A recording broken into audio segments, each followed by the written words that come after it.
Huwag mong kalimutan kung bakit ka nagsimula. Kapag sunod-sunod ang pagsubok, para bang gusto na nating sumuko. Sa gospel natin ngayon, merong sinabi si Jesus tungkol sa mga paghihirap, pag-uusig at pagbagsak ng mga lunsod. Pero meron din siyang paalala. Stand erect and raise your heads because your redemption is at hand. Hindi ba't ganito rin naman sa ating buhay?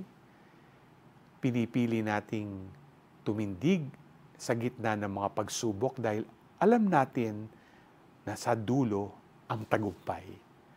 Maaring nagsimula kang puno ng pagmamahal, determinasyon at pananampalataya, huwag mong hayaan na mawala ka sa direksyon.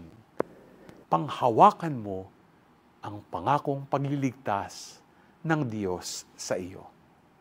G ka ba?